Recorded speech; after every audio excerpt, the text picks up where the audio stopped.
and you just have to take it one day at a time. So here's my disclaimer. I'll be sharing all the behind-the-scenes numbers. I'm not holding anything back. I want this to be a marketer's wet dream. So that's what we're going to do. I think it said dream, not wet dream. I added that one. My bad. What if I told you that you could replace your full-time income? So this is what we try to do. So when we zoom all the way out, I just sometimes when like all the complexity of the tech and all these integrations and stuff, became a pain in the ass. I just respond to the team and say, hey, this is what we're trying to do.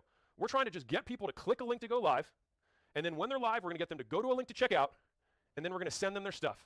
That's all we're trying to do. And so I would encourage you, like if you're doing any kind of launch, just break it down to like what is actually going to happen here. We're just letting everybody know they're going to get it one place at one time. We're going to, once they're all there, we're going to tell them to go somewhere else and take their credit card out, and then from there, we're going to give them their stuff. That's it. And so everything is in service of that mission. And so end result, for those of you who didn't know, we did 105.5 million. So this was a screenshot I took like after midnight. We did 3.6 million copies sold in that period of time. These are all the stats. So we had 581,000 people, almost 582,000 who registered for the launch. We had 79,000 people, y'all, who did VIP, which is great. We had a 13.6% VIP uptake rate. That's the number of people who take the first upsell of like, hey, you're coming to the book launch, grab a book. Then after that, we had a small percent, I think it was 5 or 6%, I'll show you the chart in a second, of people who, there it is, 5.4, who took the ascension rates for the order bump. So if there's like, hey, what are the stats for this funnel? Like, they're the stats for the funnel. They're right there. And so then obviously that resulted in the Guinness World Record. Now, if you're like, how's that say 2.9? That's because I was in 24, the launch was 60 hours. So we sold another 700,000-ish copies over the next 1.5 days. So here's the agenda. Number 1, how we advertise it, the full data. Number 2, how we built it, exact steps. And number 3, how we sold it.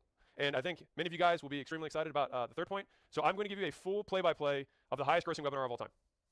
So I'll explain every kind of chunk of the webinar, what its objective was, why every word earned its spot. Because when you have hundreds of thousands of people who are going to watch something, every word needs to pay rent. And so if there's not a clear point for its existence, it shouldn't exist.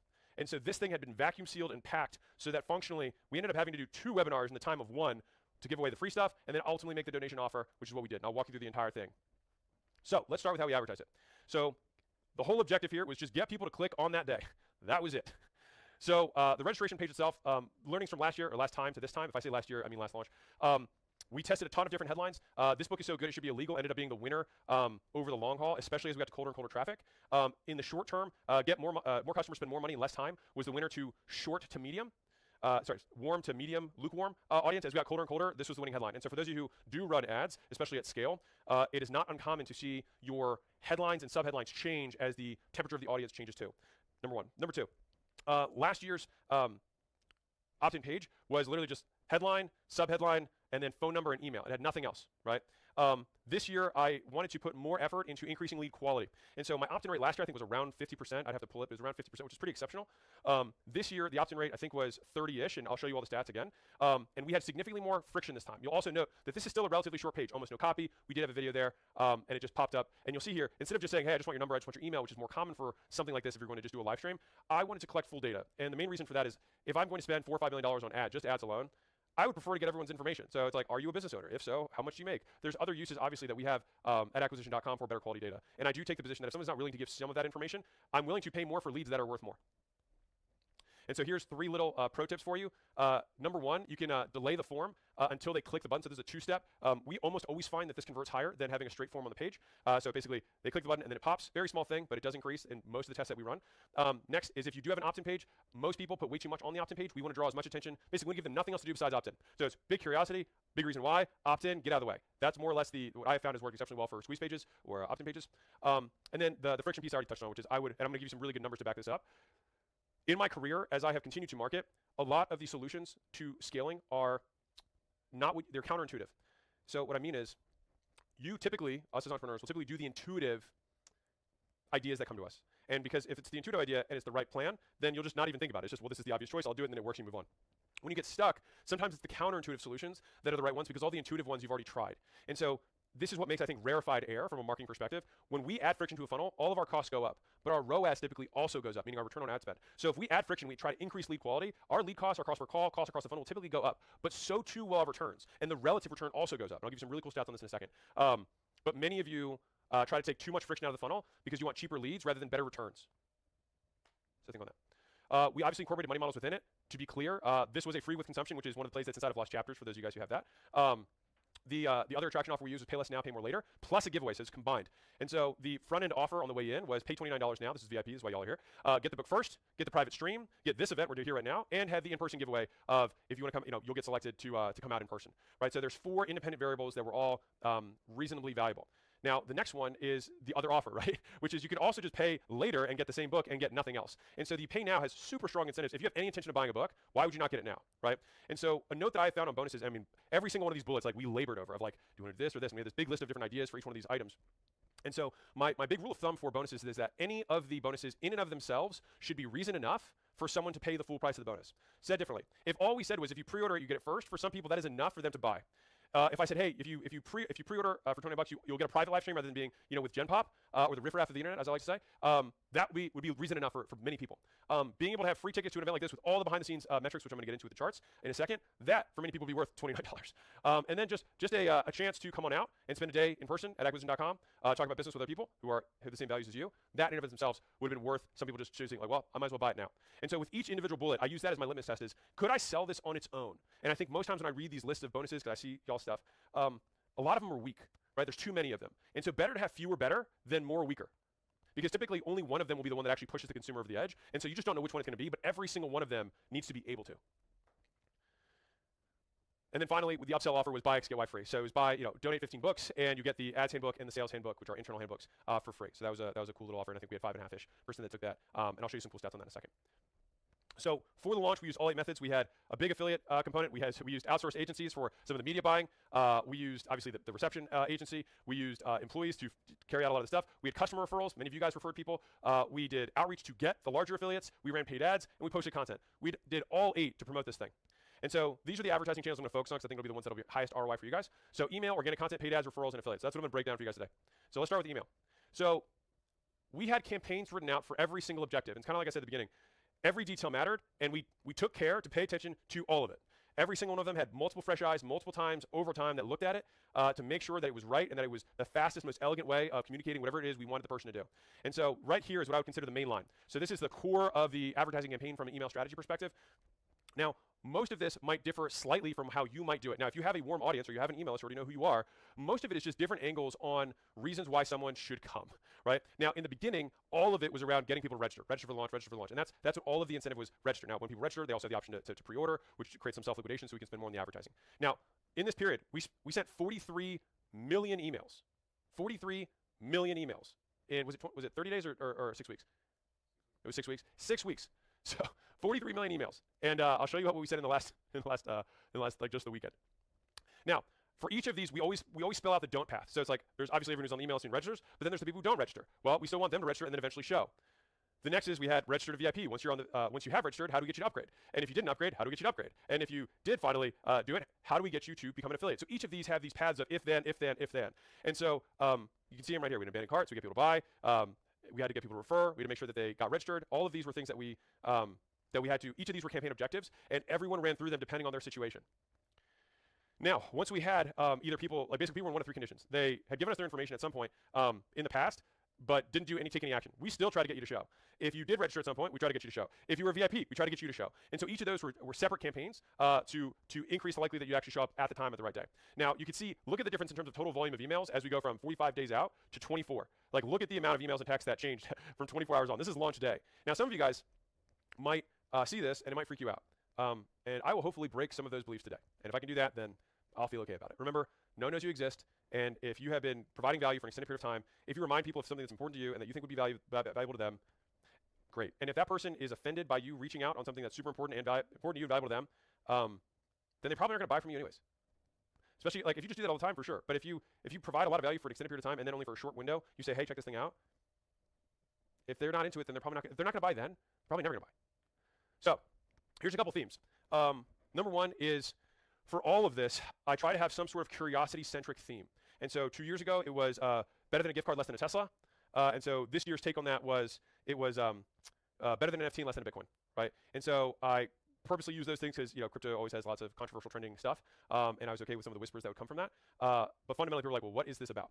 And the reason that I didn't say, hey, it's the lost chapters is because the lost chapters will only provide value to somebody who's already read my books. And a huge percentage of people have not read all the books, and certainly there's tons of people there's more people in the world who haven't read the books at all, right? And so I can't say, hey, remember that thing that you never read? This thing's also like that. Not relevant. So I want to allow somebody's imagination to fill in the gaps around curiosity. And so I find that to be more powerful than even being specific. So the reason that money works well is because everyone understands, like, money is almost like an imaginary thing in that money is a construct to get to whatever else you want. So it's almost like a wild card, right, in terms of real world use case. And so I prefer to use wildcards, I prefer to use curiosity rather than be explicit about the thing unless that thing provides significant value to a core audience. Now, if you're in a niche, right, if I'm going to do, if I was in the gym space, right, I might do $50,000 giveaway of gym equipment. That would be something that would be valuable to everyone in that niche, right? But the broader you go, the more you want to let the audience's curiosity fill in the gaps for you because their imagination will do better than your copy ever will. We put a ton of investment, and I wanted to demonstrate the proof of that investment as a reason that it was a big deal. And so basically, like, the bigger deal we make it, and this is woven in throughout the copy, there's curiosity, it's kind of the first layer. The next layer was, and you notice, is like how many people have signed up, how much we spent on this thing. Now, that feels like it could break the what's in it for me law of marketing. I do think that there's a proxy for this guy is going all out. He's going to make this a good deal. It'll be worth me showing up because of how much effort he put into it. And so I take that perspective. Now, if you just try to flex money, then there is no what's in it for me. But if there's a clear line that someone can take from, like, oh, this is going to be a big thing, then there is something in it for them. The next piece was, okay, the themes of the content, the themes of the emails were around the core concept of the book, right? Different authors do different things in terms of promotion. I prefer to keep curiosity rather than, some people just read the whole book and then, out loud, and most of it's already out there. I prefer to keep as much of it secret as possible. And for me, the core concept of the book was cash flow, and specifically accelerating cash flow within a business.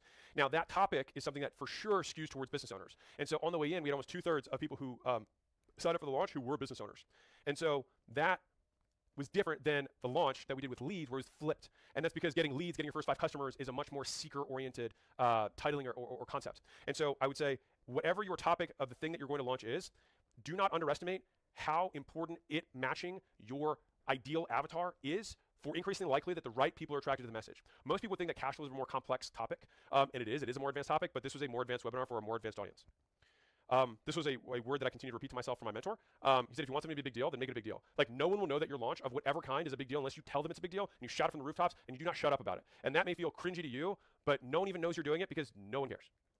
Clear over clever, you probably see this a bunch of times. And be louder and be willing to repeat more times. Like, I just get like the amount of times that I had to repeat the same thing, you'll see, was mind-numbing. But still, when it's that one time that someone hears it and it's the first ad that they saw, that's the first time they heard it. So you just have to completely divorce yourself from what would be considered social norms in order to truly advertise something big. Now, some people have a lot of hesitations around asking. And so I want to speak to that, which is, there is nothing wrong with capitalism, and there is nothing wrong with making a product available for purchase. If people don't want to buy it, it's voluntary exchange. That's how capitalism works. You cannot worry about what people who will never buy your stuff say about how offended they are that you made it available for other people who will. You give, and then you ask. That's all. And then after that, you can continue to give. No big deal. And as long as the thing that you're asking for is something that you believe is a give, like when Steve Jobs talks about his products, he talks about products as gifts. So it was never like, Apple wasn't offended by saying that they have a new thing that came out. They know that people are going to love it. And as long as the product's exceptional, people will come back again. The issue is that the vast majority of business owners' products suck. And so it is an ask when really, if the products are exceptional, people will buy them, and they'll buy the next one. And so for those who've already read the Money Models book and gone through the Money Models course, hopefully you guys have enjoyed it so far. That took so much time of my life, and I was very convicted that it was a very good product. And so if I were to today say, hey, I have a 4th book that's $100 million sales, for example, I don't, slow down, calm down. If I were to say that, many people would be like, I'm in, let's get it, because the last product was good. And so as long as the products are good, you have more permission from your audience to continue to ask. So then we ladder into, why do we give to begin with? Now, of course, there's the I want to make an impact, I want to help people, and all that stuff's great, phenomenal. But for those who are capitalists and make content because you want to pay your bills, feed your family, have a mortgage, eventually retire, and have something that you have saved up, we give so that we can ask. Now, I want to be clear. I'm not saying like everything is purely transactional. It is kind of, just on an extended time horizon. So we give so that we can increase the likelihood that someone complies with a request of ours in the future, right? And we do that by rewarding them by taking action prior to that. And so if someone takes action and a good thing happens, and they do that over and over and over again, eventually you can say, hey, take an action, and they will predict that a good thing will happen because good things have happened in the past. This is why selling to a cold audience versus a warm audience is significantly harder, because you have no history of reinforcement. Now, I'll tell you a story about this that's very real. So I showed you the emails, and we sent, I think it's 33 million emails over, I think the number might have popped up, 33 million emails just over that 72-hour-ish period. Now, 32 million emails geez, 33 billion emails is a ton of emails. Now, as a result, our deliverability score dropped by 2 points, and we have a very good deliverability score for our emails. That's why I do Hormozi Minutes for those of you guys who read those. I send 2 of those a week, and I send them 2 a week, like clockwork, throughout the year. They're just pure value. Here you go, rip it off, use it, take 60 seconds, deploy in your business, hopefully it makes you money. But for that period, we blasted, and our deliverability score was dropping. And so my team came to me and said, hey, I really don't want to sacrifice our deliverability score. And I said, why do we have a deliverability score? So that when it comes time to ask, we can ask. That is the point. We build the goodwill, we toe the line, we do all the good stuff, we follow the rules, we do all that stuff, so that when the opportunity comes, you can take advantage, you can capitalize, right? Like, when the iron is hot is when you strike. And I think a lot of earlier times in my career, I pulled punches, and that was a mistake. When you do all the work, when you set everything up right, go big, or don't go at all. And so you have to be willing to make trades. Am I willing to trade 2 weeks where my deliverability score, by the way, since the launch, deliverability score is right back to where it was. And so am I willing to trade, 8 weeks, I guess it's been now, of lower deliverability on emails for that period of time to have an increase in sales and more people knowing about it? Hell yeah. And so I think people are very gun shy, and it's usually the wrong people. Like the people who are hardcore sales direct response guys, like you probably need to dial it back a little bit. But the guys who have built brands, you're making content, you're providing value to an audience, you guys are usually the ones who are more scared. And it's like you're the ones that you can go a little further. You can ask a few more times and you'll be okay. So that was big picture email strategy that we did. Those are the themes of the emails. Those are the kind of through lines. I didn't think saying like here's a bunch of templates was going to be valuable for you. And so I want to talk about like these are the things that you'll swap out for your campaign. You probably have one big curiosity thing. You'll probably have some core concept that you're talking about, which you want to make sure is relevant to your core audience. You want to demonstrate that. It's a very big deal, which you can demonstrate with proof of investment in both time and money, which is why like me showing things from 2 years ago, prepping for this launch, and the truck's full of books. Like all of these things are just demonstrating of how big of a deal this is for me and shouting it until your eyes bleed and you're spitting up blood because of how many times you're doing it. Okay, so we're getting content. The content and outputs. So for us, we changed CTAs across all socials the moment we announced the book. If you are going to promote, then promote. We added book-related content on top of the existing cadence. So this is something I think a lot of people, they switch all their content over to purely whatever they're launching about. And I think people can grow tired of that. And so I would just rather make more content. So take what you're currently making and just add in on top whatever your promotional activity is. And so when you do it that way, I think you continue to keep your normal, now it's more work, obviously. But this has worked really well for us on both launches. So share, use if you want. Now, the amount of pieces that were organic by platform was usually only like 20 to 30. It was not a huge amount.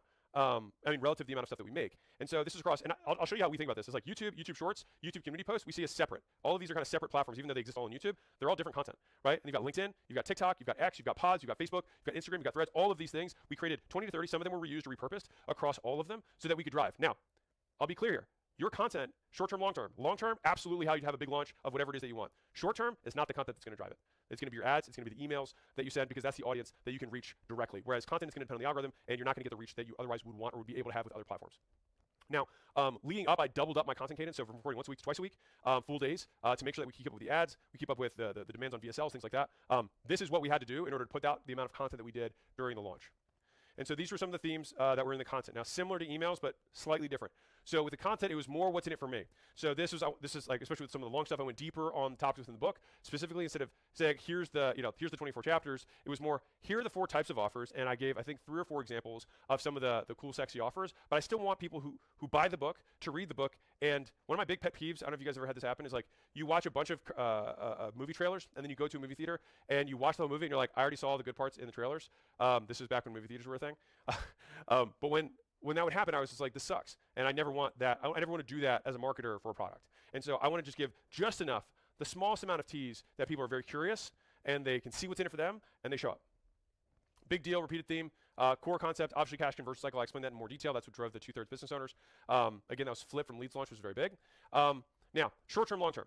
So think about if you want to launch anything, you have a short-term and long-term strategy. The long-term strategy, the thing that's going to build the snowball, is going to be the content. So it's going to be you doing content for 2 years and then launching something, whether it's a service, a product, a software, or whatever, right? E-commerce. You building for that period of time. But when launch time comes, it's not the content that's going to drive it. You'll get some, but the vast majority will be from the other stuff.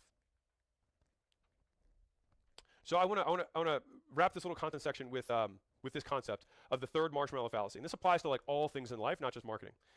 So let me know, actually, is there a marshmallow emoji? I think there is, right? If there is a marshmallow emoji, drop it in the chat. Many of you probably heard the old science study of, they get 2 kids. If they give a kid a marshmallow now versus the kid waiting 20 minutes for a second marshmallow, the kids that waited 20 minutes were more successful in life, right? Okay. What happens, though, is that if you are the type of person who learns how to delay gratification, so this is me talking specifically to the winners, once you learn to flex that muscle, what happens is it becomes rewarding. And so you say, oh, I delayed gratification, I won. I stopped eating cookies, I got a 6-pack. I started working out more even though I didn't want to, I got more jacked. I waited for a better girl, and then I got a better girl. Whatever it is, right? You delay gratification, and then you get better, you get more gratification. Now, here's the difficulty, is that once that loop is reinforced, we then begin to believe that we should delay gratification indefinitely. And that is the fallacy that I'll call the 3rd marshmallow fallacy, which is that I can wait so long for my second marshmallow that it's going to be worth the wait. So let me put it back in the original terms. If they said, you get 1 marshmallow today, or you'll get a second marshmallow in 20 years, you should probably just take the first marshmallow. Now, within that context, if you are going to delay gratification, the real world works more like this. You have an option for one today, and you have an option for like 20 marshmallows in a year or two. But that 20 marshmallows is still 20 marshmallows in 3 or 4 years. And so it doesn't not necessarily exponentially go up. You have moments where you can make the ask, and then you do not sacrifice anything, and then you continue to build up for whatever your next marshmallow is. And so if you delay gratification indefinitely, you never get gratified. And so then you simply suffer the entire time and get nothing. And so there is a sweet spot of when is the right time to ask. And you also risk, especially if we're talking from an audience perspective, people go into windows of consumption. And so there are probably periods you can think about people that you consume. Maybe some of you guys are in a window of consumption for me right now because this is the period of your life where business is super important to you. But some of you guys will go and relationship stuff will be more important to you in a few months. Or it'll be weight loss stuff or whatever. And then maybe I'll see you in a year. Or maybe I'll see you in 2 years. Or maybe I'll see you never, right? And so there are these moments where people are all constantly in and out. And it's not like we have this permanent audience. That attention is earned every day. And so us not ever being open or willing to make an ask long-term sacrifices the goal. What is the point? And so I bring this up because this is something that I am predisposed to. I am a child of delayed gratification. But when I realized that if you take it all the way out to the end, it's a loss. And so it's a dichotomy to be managed, not a problem to solve. It's not I delay indefinitely. It's I delay until a point where the trade makes sense. And then you ask like you mean it. So that's email and organic. Third is ads. So this one will be very interesting for, I think this will be the marketers don't get too aroused, all right? So this is revenue by platform and strategy, all right? So Twitter ads, some of our best ROAS, you'll see that in a second. These were TikTok ads. This is by percentage of revenue. This is revenue they generated. So TikTok ads got us 265,000. TikTok brought in 2.5 million. Google ads brought in 14.8. So Google includes YouTube, so both search and YouTube are put into Google. The affiliate program, so those of you who referred, was 19.72. Meta ads, so that's Instagram and Facebook, was 28.5, and then organic / direct and or no attribution. So that was the spread in terms of our advertising efforts as it relates to revenue. Now, you're like, how is it some of these so low? I'll explain a little more detail. So Meta ads, we spent 2.86 million on Meta, made 28.36, so 9.91x. ROAS, we got 239,000 leads. We generated 38,000 sales. Our cost per lead was almost $12. All right, so I told you I'm going to show you all the numbers. This is the goods. Like no one wants to show you this stuff. This is what it is. That's what we spent. Google ads, we spent 1.52 million, generated 14.8 million. So another, just under 10x ROAS. We got 96,616 leads, 17 leads, 15,000 sales. Cost per lead was significantly higher. YouTube was, for lack of a term, a bee sting. Well, I guess that is the better term. So there you go. It was, I want to say, a week or two, we were averaging $30+ a lead. It was mental. And then I think YouTube just found they finally got the targeting, clicking, and then all of a sudden it kind of came back down to reality. And I bring this up because, mind you, we're spending like $100,000 a day as we're trying to get it to figure itself out. I bring this up because sometimes the platforms, you have to give it more data. You have to run more water through the pipe in order to really get it to scale. And I have found that Google, at least with we have three portfolio companies spent over $1 million a month in ads, many millions a month. And so common theme that I found is that when you're really trying to scale, Meta's more consistent, and the cost will kind of linearly go up if you're advertising correctly, which I'll explain in a second. A lot of you guys hit a wall and then you're like, I can't spend past this. I'll explain why that's happening in a moment. But if you're on YouTube and Google specifically, or YouTube specifically, I've noticed that it's almost egregiously expensive, and then as you scale, it becomes more efficient, which almost makes no sense. But that has been my experience. TikTok ads. So this was great. So we spent $140,000 and we got 2.5 million in revenue. That was 17.8 ROAS. Now some of you might be like, why didn't you spend more on TikTok? Believe me, we tried. TikTok made it unbelievably difficult for us to give them money. I was like, I will wire you money if you will spend this. We continue to get our account shut down. And so for those who were like, do these things affect Alex? Yes, everyone deals with the black box BS that all these platforms do. I was like, for God's sake, it's a free book launch. I couldn't be more vanilla. And it was just spending. It would throttle our ads. It sucked. But yeah, obviously that would have been nice to crank. Now, to be clear, it did have higher ROAS. If we looked at Meta in the first few days, the ROAS was way higher, and then obviously at scale it comes down. Next was X or Twitter ads. You're like, why am I including the 16,000? Because well, we still did 266,000 in revenue. I do think part of this is because my X. For those of you who actually anybody here follow me on X, Can I get an X in the chat? I'm actually super curious. Yeah, I'm very curious if anybody here follows me on X, because that's actually the platform I spend the most time on. Okay, we got some X people. Oh, damn. All right, what's up? We got X in the house. Anyways, on X, I think there's a slightly higher income on average than some of the other platforms, and so it made sense to me that that platform would do significantly better. But we actually had issues with targeting and stuff there too, so kind of a pain. So all in all, so that was the paid side. So in terms of like media buying. Now the second part of this is what's the creative strategy for the ads, right? So number one, right off the bat, before we did the launch, before we even got into what I would consider to be launch season, we spent the 6 months leading up recording ads for basically to bank them. So we banked 1,000 ads before we began the launch. And so I bring this up because if you are going to launch, like everything's going to be chaos during that period of time. And so it's like I want to do as much pre-work. I want to dig the well as deep as I can before I'm thirsty. And so we had 1,000 preloaded in the gun before we even needed to make iterations and make tweaks during the 6-week kind of campaign as it scaled up. One of the other things that some of you guys might have found out, this is recent, the Andromeda update by Meta. This only affects Meta, but plenty of you guys probably use Meta if you do run Facebook ads. The Andromeda update right now favors significantly or net new creative. So basically, if you have two things that look similar, Meta is trying to create a more unique user experience. So imagine you're scrolling and you see a black and white ad with yellow text that has some message on it, right? If that message is just tweaked 6 times on the same look and feel to a consumer, they're not going to notice the difference between the subtle shifts in headline change. And so as a result, it almost looks like they're seeing the same thing again, which I would imagine, I didn't talk to Zuck, but I would imagine Zuck is trying to make the experience better and as a result not have things be repeated, which is why you don't see the same organic piece over and over and over again most of the time unless it's some super viral thing, right? And so ads typically are not viral, and so that should hopefully make sense. But for those of you who are making ads, it is more about making more creative rather than more tiny tweaks on creative, and this is a shift in creative strategy. It will benefit those of you who lean into affiliates and UGC so that you have huge different types of variety. Another key update that I will share with you that we have found is that just like in content, the content is the targeting. This is shifting more and more in paid ads. And so your targeting is increasingly, almost to a scary degree, related to what is in the ad. And so if you want a specific type of person or interest group, say that in the ad and in the copy, and the AI will find those people. So it's less about the button clicking and so much more on the creative itself. And so these are just two of the things that one you should probably just be aware of. But as we went into the launch, we tend to do lots of creative. I mean, you guys saw it. And so that actually benefited us. So the next, well, actually, Andromeda came out afterwards, but whatever. You get the idea. Next, mistakes. I'll share with you one of the biggest mistakes that I made from an advertising perspective. So when I did my preloaded 1,000 ads, the mistake that I made is that I made almost all of the ads. So those of you, hopefully, if you follow me, you should know this. Eugene Schwartz, levels of awareness, right? You have 5 levels of awareness for any kind of targeting. You've got unaware, so people have no idea, all the way down to most aware. These are people who already know about you. They already know about your products. Then you've got problem aware. You've got solution aware. You've got product aware. And then you've got basically past customers, right?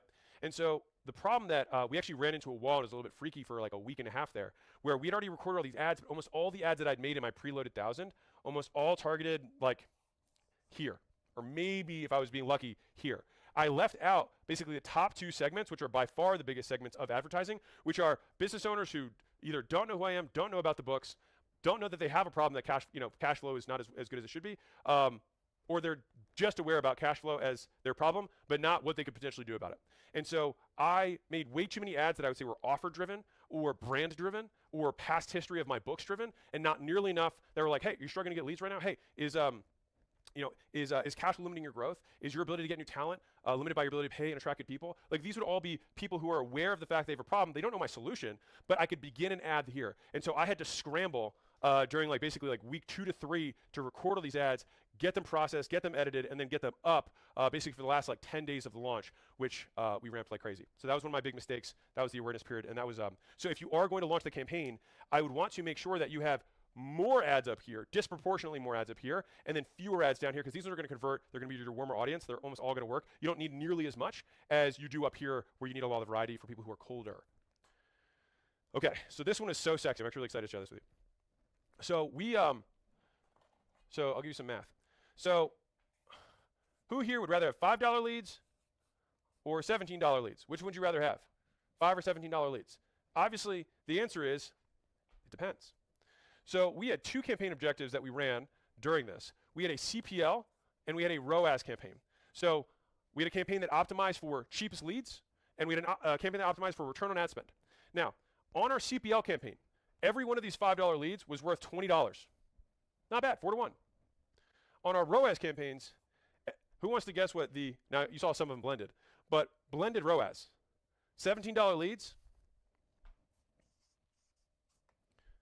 $189. So would you rather $5 lead or a $17 lead? Well, you get 4 to 1 here. We're getting 11 and change to 1 here. So I have way better returns. And the reason I wanted to emphasize this is because many of you advertise to make money on some level, and you continue to optimize for how can I get cheaper leads.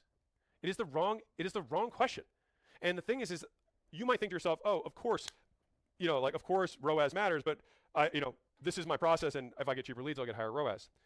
Typically, it's an order of magnitude shift in thinking around who the avatar is, and there is a subsegment of your audience that is worth significantly more, and the cost of getting those leads is more, but less relative to what you make.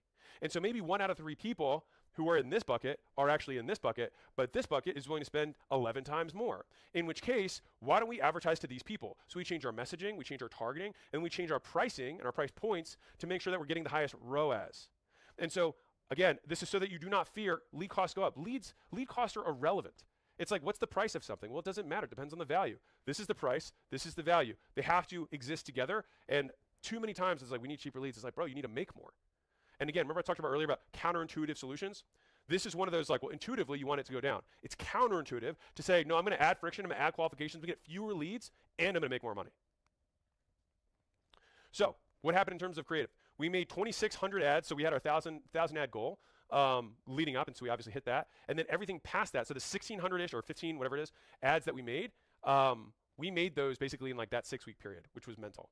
You can see the split there between image and video. You can use those percentages if you want. I don't think there was nearly as much rhyme or reason. Carousels did disproportionately well. So if I could do this over again, I would have done more carousels. The carousels were high-performing organic content with CTAs related to the book. Now, this is what it looked like from a leads perspective per day of the launch, okay?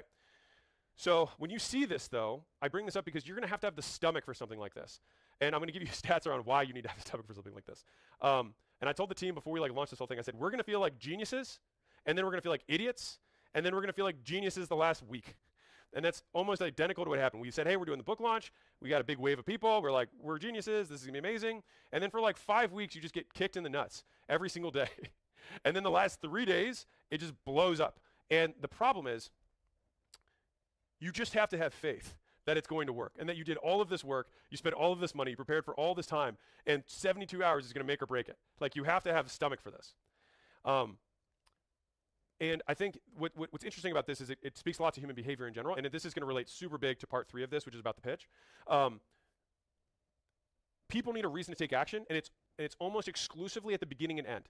So people need a reason to take action now, and then until there's a terminal endpoint of like they have to take action by this point, they basically do nothing until that point. And so you have a big spike at the beginning, big spike at the end. And so engineering these peak moments repeatedly over and over again throughout a sales process is what will drive more conversions. Now, obviously, how do you do that in an ethical way without creating false urgency and false scarcity? I'll talk about that a lot in the webinar in part 3.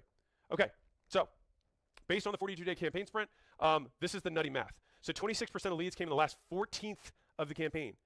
All right, we had 74,000 leads in 1/14th of the time. All right, the last 7 days, 44% of the leads. So this might sound like, oh yeah, 44% of the leads. It's like, bro, think about this. You have a goal. Let's say you're like, I want to get to, whatever your number is. I want to get to 10,000 leads opting in for my thing. Fine, 10,000 leads. You've been advertising for 5 weeks, and you're at 5,000, and you have 1 week left, and you're like, I don't know if we're gonna make it. And so, but like it happens like this every single time. And so I'm telling you, if it's happening like that for you, and you can look at the actual numbers here, you can come back to it whenever you do whatever you're launching, like this curve has been validated. Okay. Now, cost per lead. You can see this, cost per lead went up. It almost triples, right? From beginning to end. I went over the campaign objectives, I brought that up. I do think that optimizing for quality over quantity, a good idea. We did make that decision to go over quality. I think we spent a very small percentage on the CPL campaign. I think it was like the last day or two. We spent a little bit on it. But when I saw these numbers, I felt very confirmed that we had made the right call to just be willing to spend way more for fewer, better leads. So if you guys don't know this, I was going for 2 world records, not 1. And so I wanted to hit obviously the book record. That was the big one. That was the main one. And then I was like, we've got a shot at breaking the all-time stream record for a book launch, which was 151,000. I think we had 130 at peak. And so we didn't hit that one. And as we were going to the event, my team was like, hey, we can go like heavy optimize on leads. And I made the call not to do that because the Guinness record for sales was significantly more important to me than the attendance record. But I could have just like sprayed, a ton of ads to get way cheaper leads in, and I think it would have made the whole thing worse, and I think it would have terrible comments, and it just would have sucked. And so ultimately, I ended up not doing that, and I think it was the right decision. And the main reason is because you got to keep the main thing the main thing. The whole point was to break the Guinness World Record, and we did it. Look at this opt-in rate drop-off. All right, now also, I will note that YouTube, at least for us historically, has had way lower opt-in rates compared to Meta and TikTok. So I just share that with you guys. This is blended, continue to go down, makes sense, colder and colder traffic. And that's just the nature of it. Maybe could have run more tests, but those were the actual results as we hit it. So again, quality over quantity. I could have I could have probably just made it go pure email or email and phone, and I could have jacked that up. But if someone's not willing to give, just who they are, I think the likelihood that they A, show up and B, make a purchasing decision feels low. And so I'm just willing to ask for more. And I told you guys the stat was 2/3 of people were business owners. So this is a very business owner-centric event. Also note link CTRs in terms of ads that cut in half throughout the whole campaign. This makes sense. Colder traffic was lower. We had a 50% drop beginning to end. Nothing crazy there. I more show this to you guys so that like when it happens to you, you're not like, what's happening? OTO take rate. This was the one that surprised me a ton. So the OTO, just for definitions, the bump was the $29 VIP offer, which you guys all took. The OTO was the ads handbook. This is this guy. It was the ads handbook and the sales handbook. I have a dark one that's around here somewhere, but the ads handbook and the sales handbook. These were the OTO one-time offers. If you donated 15 bucks, you got both those for free. And so that was the offer. But what's really interesting is that to cold traffic, all the ways we scaled, it stayed about the same. And so to me, that indicated that those were independently valuable, independent of brand affinity, which again I found interesting because like I thought the sales handbook was going to, I thought it was going to smoke because it's fucking so good. But it was weird because it was just consistently at the same amount. So it was like, it didn't go down as much as I thought, but it didn't start as high as I thought. It just stayed the same. So interesting one for me. VIP purchases, so this is all of you guys, by the day. So this was not a surprise. As the cost of waiting went down, the relative value of getting more for the same money went up. So basically, this had a counteractive effect that basically, as we approach the day of the launch, the value of pre-ordering goes up because the amount of time you have to wait to get your book goes down, and the value of the benefits of getting it sooner and getting a private live stream and getting selected, all of those things go up as you approach the time, and the cost, the price remain the same. And so if you do have something that's an event, having something that's time related, a little bit gutsy, but at the same time you can see the spike there. VIPs versus bumps, again, one was super constant, the other one kind of went up. One had time related benefits. The OTOs did not have any, it should say OTO, not our bump, that's on me. The OTOs did not have any kind of time related benefit, and so it didn't really change. So just kind of interesting stuff for me. Revenue per day, straightforward, 70, average 70-ish a day as we were leading up, and then the last 3 days it went up by a lot. Note that the ROAS drops as you go to colder audiences. Now you're like, hey, how did revenue go up? Well, we spent a lot more. And we literally had to fight to spend this money. It was not easy. The amount of times we had to get on with reps to unblock our accounts. I had to offer to wire. I was like, I'll wire you $4 million to just spend it, So that was tough. Revenue versus ad spend, you can see here, ad spend is red, revenue is green. So, ruh-roh, you might see that and be like, wait a second, the green is lower than the red. Revenue versus profit. Wait a second, where's my little troll guy? There you go. I thought you liquidated acquisition costs. Aha. So this is sales as of 6:49 a.m. on launch day, so I screenshotted on my phone. And that was the ad spend. All right, so we spent 3.67-ish million on ad spend. We also spent money on vendors and team and non-digital like direct mail and billboards, but this was readily available because it's digital, so it was 4-ish million. The reason this is important is that the bigger you are from an advertising perspective, the more omni-channel and multi-channel you are, the more you just have to take a blended approach. With the privacy policies and Apple stuff, it is continuing to become more and more difficult for attribution. And so we do know that the more we spend, the more comes back in. Now, of the 40 million or so that was unattributed, I would wager that a portion of that comes from the ad platforms. I can't prove that. I just know that when we have other portfolio companies where we spend a lot of money, like millions a month in ads, when we spend more money on ads, all the other channels go up independently. And so we have to start approaching it as a blended CAC. And so our blended return was obviously net positive.